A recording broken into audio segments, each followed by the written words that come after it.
Okay, Christina here to listen to some music, and today's music selection is MacArthur Park by Richard Harris.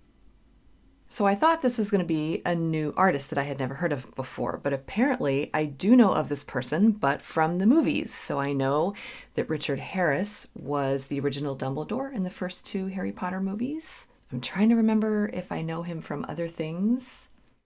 But I definitely didn't know him as a musician. So apparently in the 60s, that is what he was also. So I'm slowly getting the picture of who this person was. Feel free to add more info in the comments. But I do know this song came out in 1968. So he was a part of the music scene in the late 60s at least. The song was written by Jim or Jimmy Webb. I'm not sure who that is either. But that's okay. Like I said, we're here to learn. But I'm not the only one who's going to be learning something. Hopefully I can offer you all something too. I am a professional, classically trained musician, instrumentalist, vocalist, composer, and professor. So, when looking at this music and learning more about it, we look at how the music was composed. How was it written? What are the instruments that were being used? Maybe some form and analysis or music theory, perhaps some instrument demos, and of course, how do we relate to this music? Why do we like this music? Or why do we not like it? So I am super interested to learn about a young Richard Harris in music, so no more delay. Let's listen. Okay, here we go.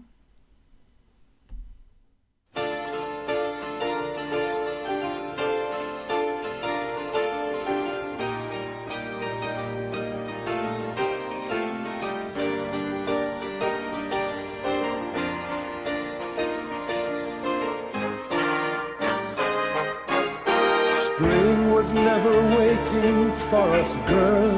It ran one step ahead as we followed in the dance.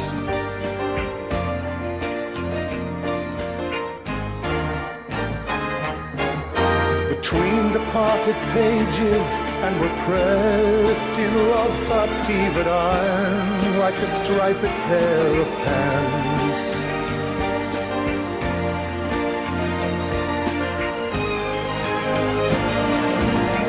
This park is melting in the dark, all the sweet green icing flowing down. Someone left the cake out in the rain. I don't think that I can take it, 'cause it took so long to bake it, and I'll never have that recipe again. Oh no.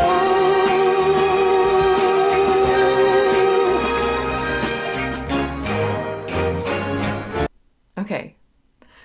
Wow. Okay, this elicits a lot of different reactions here all at once. Okay, I was thinking it was going to be not as complex of instrumentation at first. I was thinking more acoustic. I heard piano, maybe harpsichord, and just his voice layered in kind of simply. I was expecting more folk music at that point, but then very quickly it expanded.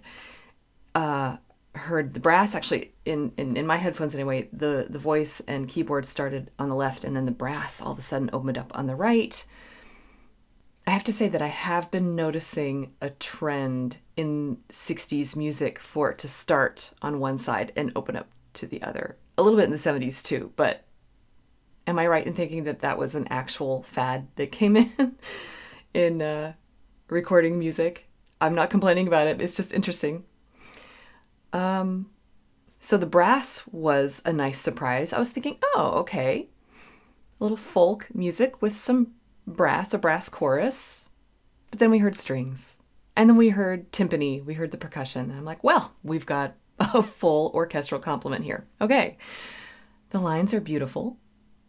Nothing is being held back in the music expression. As in, we're just going for it here in the first minute of the song. All of the richness, just like right there. So I'm wondering how this is going to play out. Very interesting.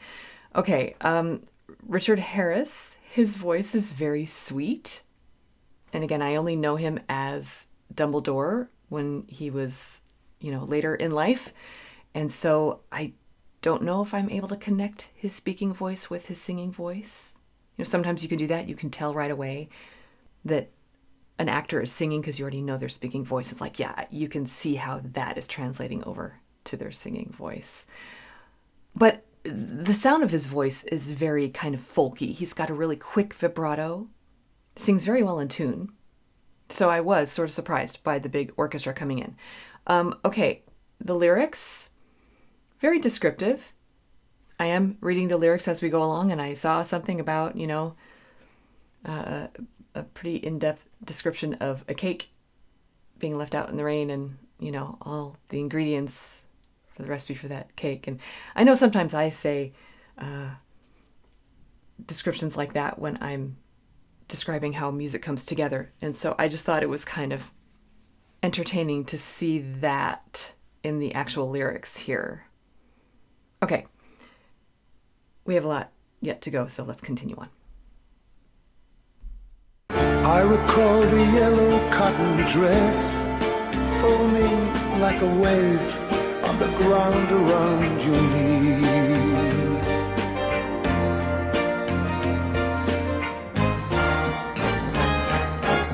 The birds like tender babies in your hands, and the old men playing checkers by the trees.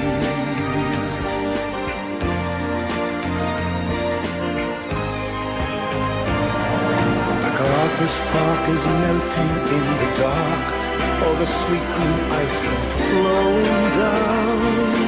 Someone left the cake out in the rain. I don't think that I can take it, 'cause it took so long to bake it, and I'll never have the recipe again. Oh no.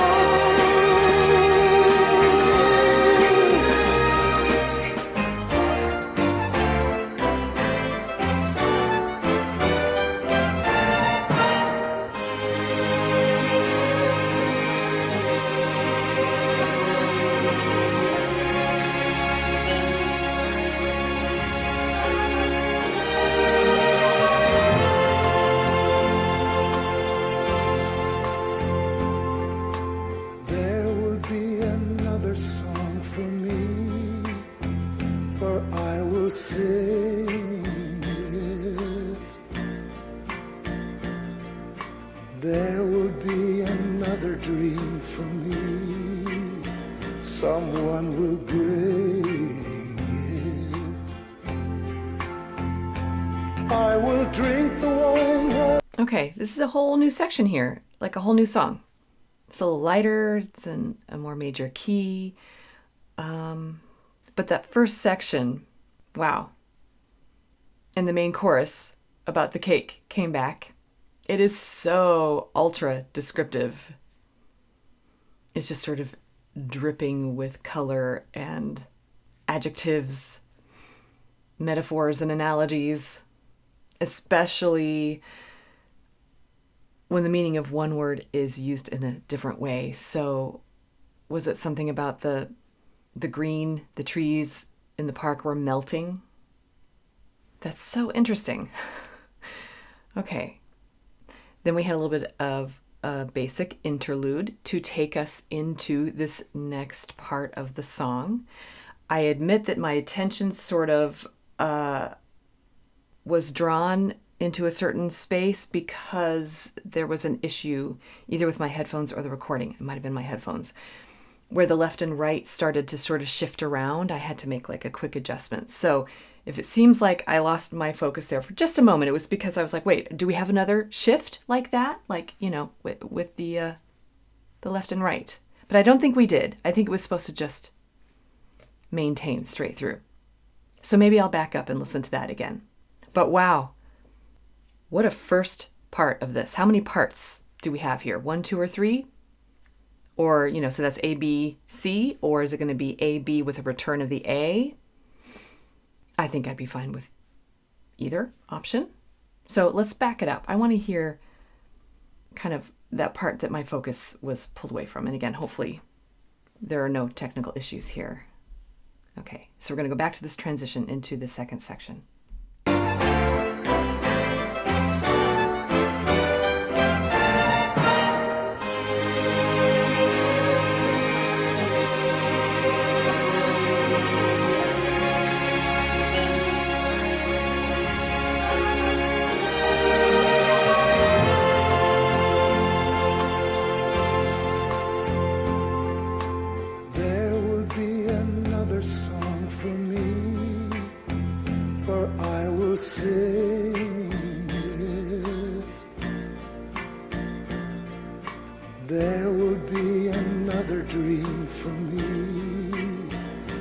someone will give. I will drink the wine while it is warm and never let you catch me looking at the sun. And after all the loves of my life, after all the loves of my life, you'll still be the one. I will take my life into my hands and I will use it. I will win the worship in their eyes and I will lose you. I will have the things that I desire and my passion flow like rivers through the sky. And after all the loves of my life, oh, after all the loves of my life, I'll be thinking of you and wondering why.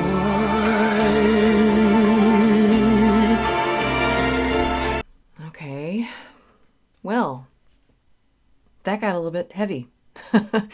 Even though it was sort of the lighter section of the two sections, the content and the lyrics got a little bit heavy and then the music followed. So we still had some more description and some of the string lines followed. I do like how the instrumentation really does add to the descriptiveness of the lyrics. I mean, sometimes music does that anyway, but it really does it in this one. So like the passion rivers in the sky and you hear the strings whooshing all around. That was really neat. Okay, the story here though.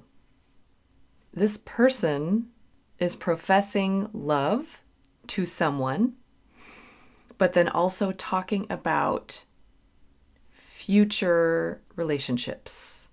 And then what he says about the future relationships is that basically he's not really going to be authentically involved because his heart will always be with that original person.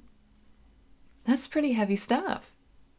So it was like at the beginning of this second section, he was trying to be positive about things. So maybe there was a breakup, maybe in the first section. And so the second section, he's trying to be more positive about things. But by the end, I believe that's the end of the second section anyway, we turned more into a minor key. So he was like feeling good about things, but then realizing his heart is always going to sort of belong to that original person. It's going to make it hard for him to move on. So yeah, the music got heavy again. I liked how in this one, there was a little bit more traditional like drum set percussion. And then the harpsichord came in more. I love good harpsichord in any song, any music. So we're headed into yet another transition. And what section are we coming upon next? Let's find out.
MacArthur's Park is melting in the dark. All the sweet green icing flowing down. Someone left the cake out in the rain. I don't think that I can take it, 'cause it took so long to bake it, and I'll never have that recipe again.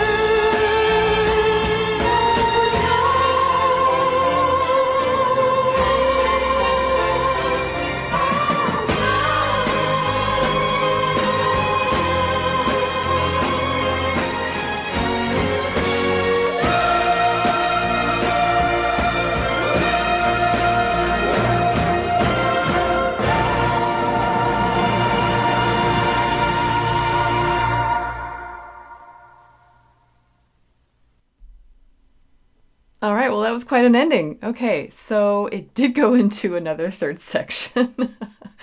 I am laughing because I'm having a good time, by the way. I just want to say that. I loved that third section. It had a really groovy beat to it. You could hear the tambourine in there.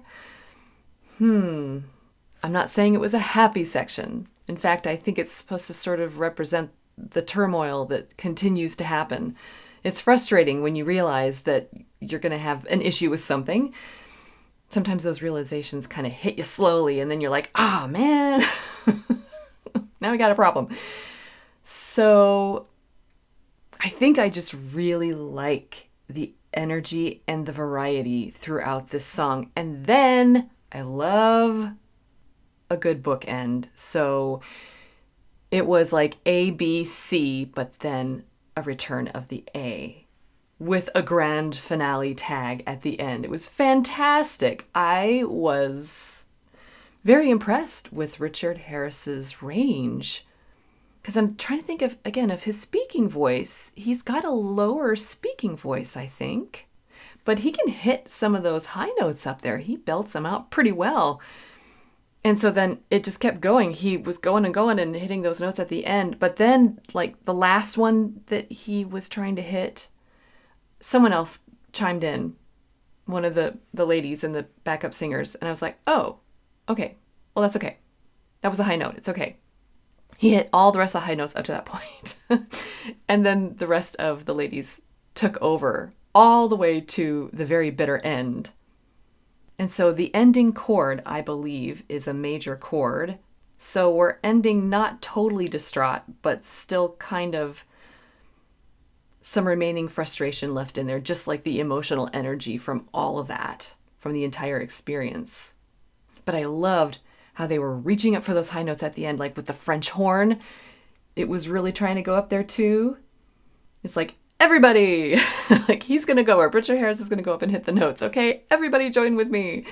It was really great. That's easy for the violins to do, but some of those French horns, I want to go back and hear. I have to give props here to the musicianship. It was a great orchestra, great singers here.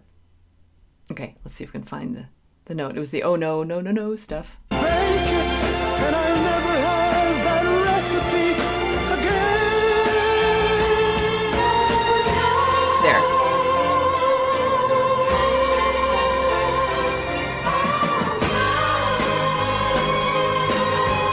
See the violins or... Yeah. There, you hear the French horn?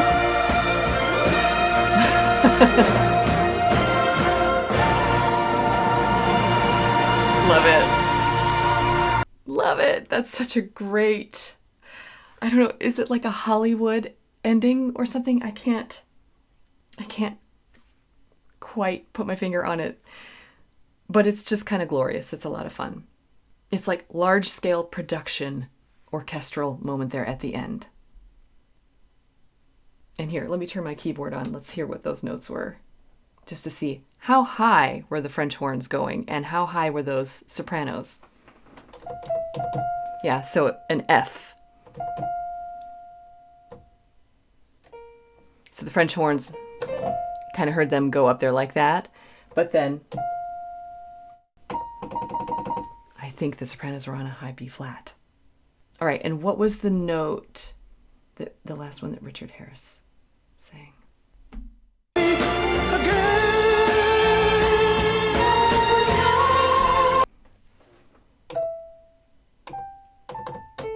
So that was an A with his chest voice that he was belting out there. That's impressive.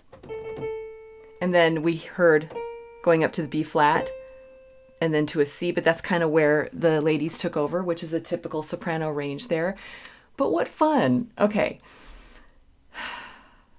And let's check the key. So when the MacArthur Park part came back, let's hear the key at the end and check it from the beginning.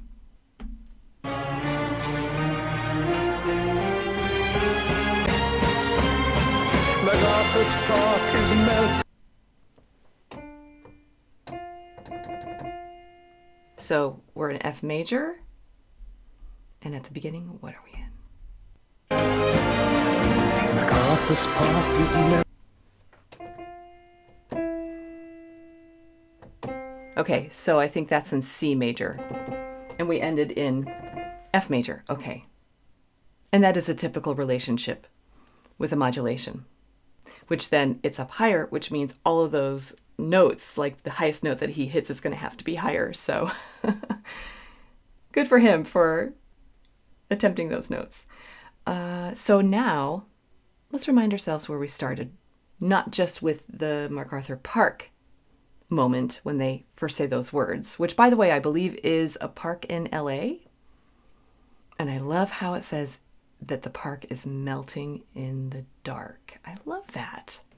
Very descriptive. Okay, so let's hear the beginning again. It was a great intro. I love the heaviness of the minor key that it starts in. Yeah.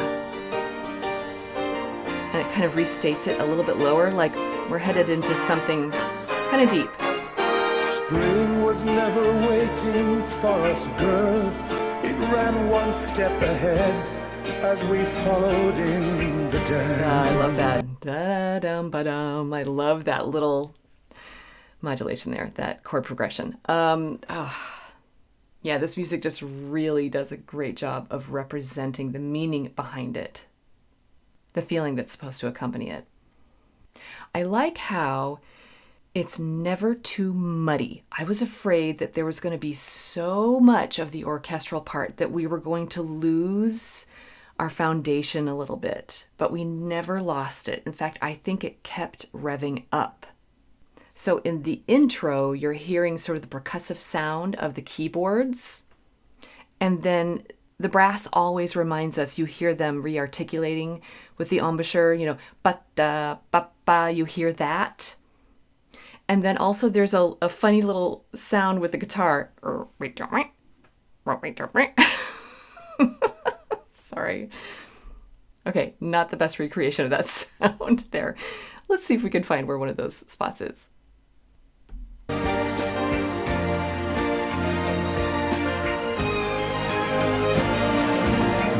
You hear it? The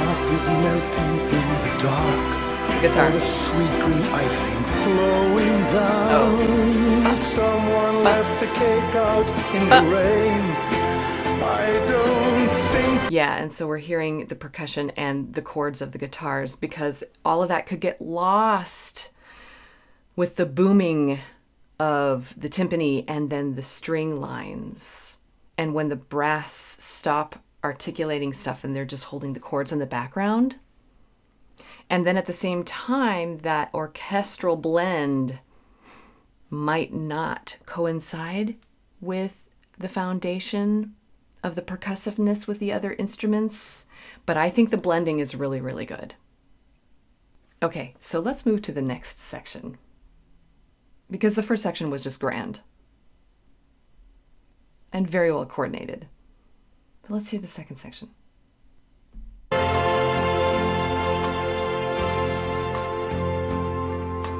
There will be another song for me. Okay, so we still have that percussiveness in there, so we don't ever lose the beat. But it is so smooth, so soothing.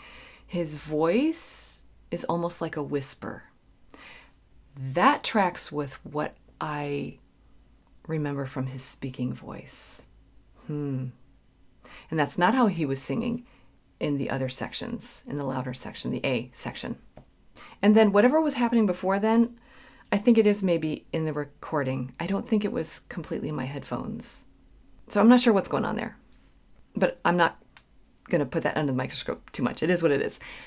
For this section, all I can think of is it's dreamy.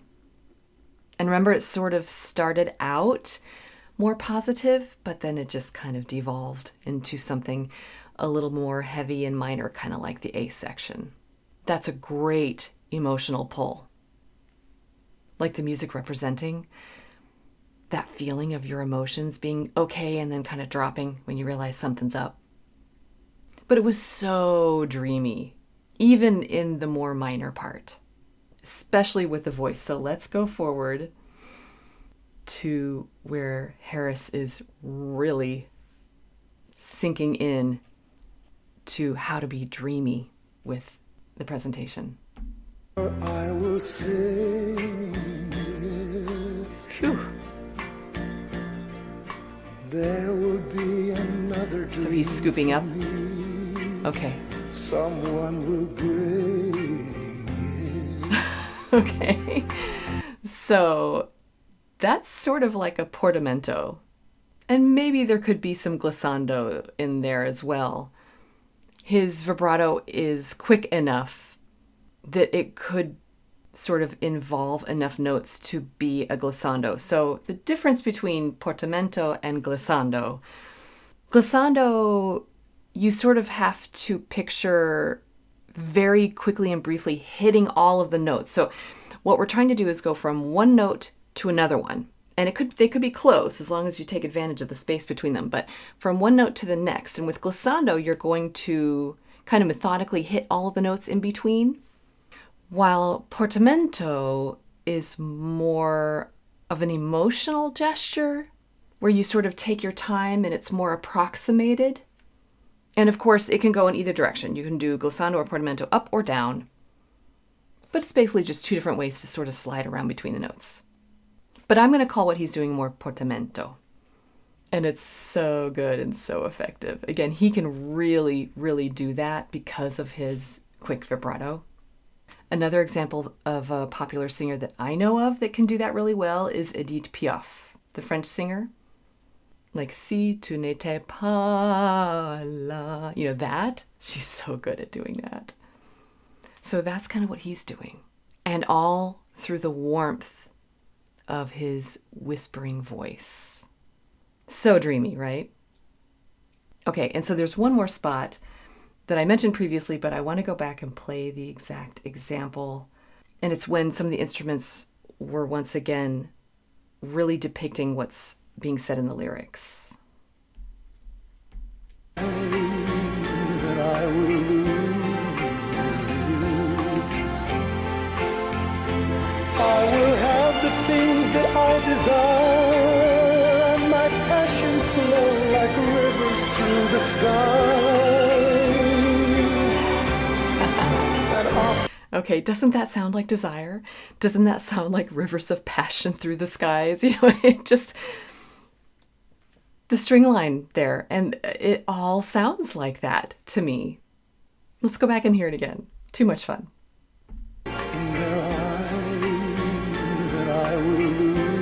More portamento, fantastic.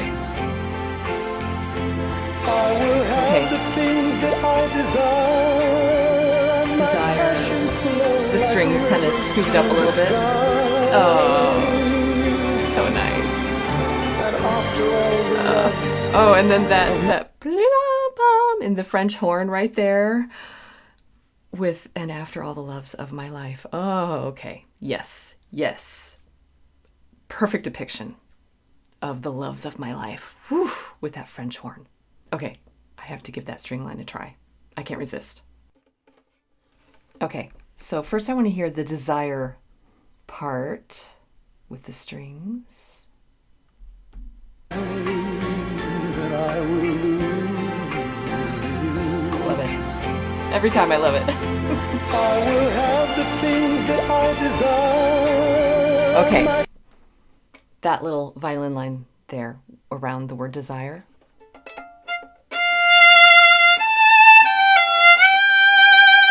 You hear them scoop up to that. Let's go back and see if we can catch it. That I will lose you. I will have the things that I desire, and my passion flow like rivers through the sky. Oh, I love that. I love that. I love that. So it goes up even higher.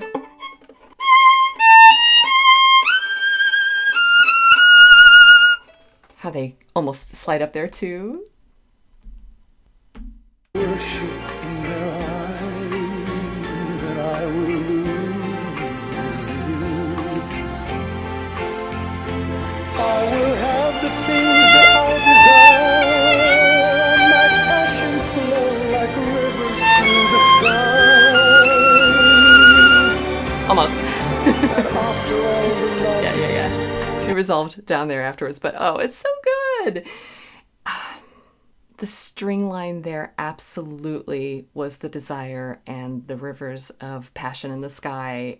And then the brass and the timpani coming in, the French horns, for all the loves of my life. So good. Oh, this is just so good. Okay, that was MacArthur Park by Richard Harris. What a grand display of musicianship here.